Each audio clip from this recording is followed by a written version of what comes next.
یہ याद रखे बात। आखिरी कैफियत अगर आपको शक में ले गई, आपकी सांस, तो जिंदगी आपकी शक में लिखी गई। इसलिए देखना यह है कि आपने जिंदगी सारी जो प्रोडक्शन है इसका आखिरी सांस उन्वान होता है। याद रखे, राज की बात है। उन्वान वो नहीं जो आप लगाते रहते हो इस अफसाने को, उन्वान जो है किताब नंबर 4 ये नहीं है। इधर क्या होना चाहिए उन्वान? आखिरी सांस का मिजाज, ये उन्वान। जिंदगी का अशफाक का क्या उन्वान है? आखिरी सांस का मिजाज। बस किधर को जा रहा है सांस? इसलिए नेक इरादा उसका अमर है, उसकी मेहरबानी है। इरादा नेक अता फरमा दे, बड़ी बात। बार बार कर रहा है तो मैंने शहद की मक्खी को इल्हाम किया, अंदाजा लगाओ वो निगलती क्या है, जो उगलती क्या है, किसका क्या है? वो मेहरबानियों की तरफ। असल बात यह है, आपको बात समझ नहीं आ रही, मैं बताता हूँ आपको बात। आप एक तो मानते भी हो तो समझ नहीं आती बात। आप मानते हो तो थोड़ी देर को चढ़ देते हो बात को। मैं जानता हूँ आपको पुराने आप बात मानते हो।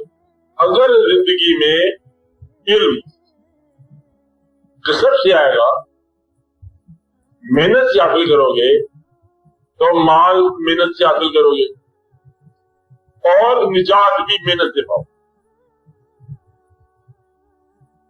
आप मेरी बात समझेंगे। बीनाइयों के तहफ़्फ़ुज़ में डॉक्टर के पास आओ, फिरते फिरते मर जाओगे। अगर उसके एहसान के हवाले से चलोगे तो बीनाई देने वाला उसकी हिफाजत की जिम्मेदारी करेगा, इल्म देने वाला इल्म के हवाले से आपके अपना बनेगा और अमल में अता फरमाएगा जिसके लिए निजात उसने मुकर्रर कर रखी है। आपके झगड़े खत्म हो जाते। तो आप कसर से बचो, अपने कसर से, बल्कि अपने अमल से बचो कि निजात हो जाए। आप ये बात समझिए।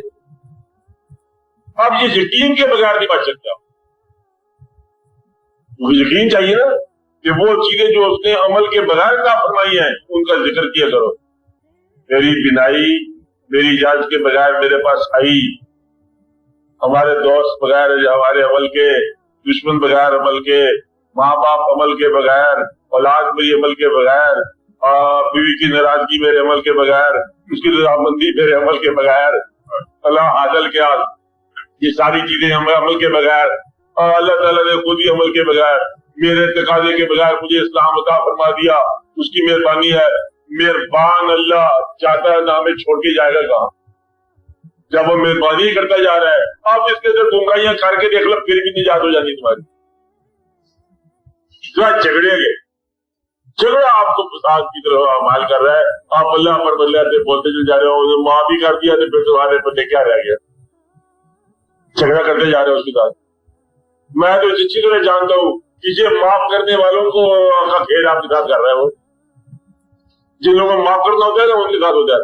आपने अगर दीन डिस्कवर किया होता, आप कभी खुदा न खास्ता कोई खबर होते, फिर आप तलाश करते, 6 मज़ाहिब को स्टडी करते, 5वां मज़हब ये होता, फिर आप दूर दराज सफर कर देंगे कि अब मुझे क्या इस्लाम जो है इसके साथ मोहब्बत नामा हो गया, फिर आप इस्लाम के खिलाफ कोई बात करता, आप उसकी गर्दन उड़ा देते।